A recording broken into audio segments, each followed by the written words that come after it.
أعطيكم هدية حلوة، مين بالديار لا يرفع يده. طيب نزل بيواظب عليها يرفع يده.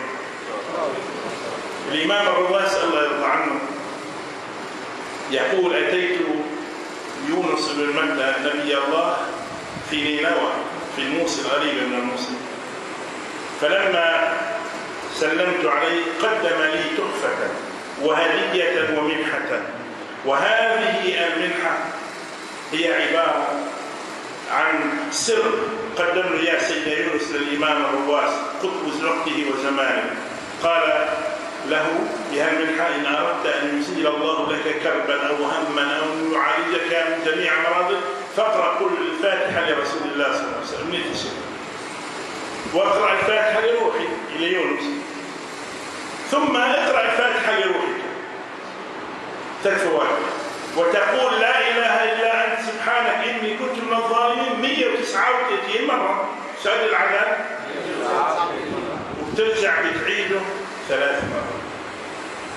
بتعيد الفاتحة فاتحة لرسول الله بنية شفائك علاجك يعني أي أمر من الأمور، والفاتحة لسيدنا يونس، الفاتحة للإمام الرواس والرفاعي. والإمام الرواس قال: حطوا جدي أحمد الرفاعي لأن كل الخير جاني بسبب سيدي أحمد الرفاعي، فأنا أذنت لكم كما أجازني هو.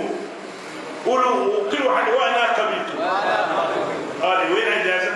هو كاتب في كتابه: كل من وصلته إليه أجازته فليقل أنا قبلت، فأنا قبلت وأنا أجيزكم أيضا. فهو ميت قبل 200 سنة. فوالله يا أخواننا قرأت هذا الورد السر اللي أخذه سيدنا الإمام الرواس وسيدنا يونس على رجل كان مصاب بالسرطان خلال 3 أيام، انفتح الجرح وخرج المرض بدون عمل جراحي وبرئ الرجل بإذن الله سبحانه. وانتم هذا جابوا يا أخوان.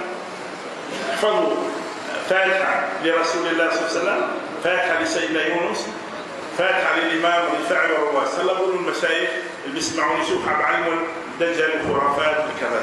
أعوذ بالله. سبحان الله، القلوب تسري إليها النكير، لأن ما يعلمي على الصفاء مولانا، معلمي على الكذا. لا يا مولانا، أنا عم بعلمك إذا شيء خارج عن القرآن لا أستوي، أما من القرآن فأين الإشكالية يا عمي أبو عمر فيها؟ والله ما فيها شيء. مهم اللي شك في نفسه لا يعمل.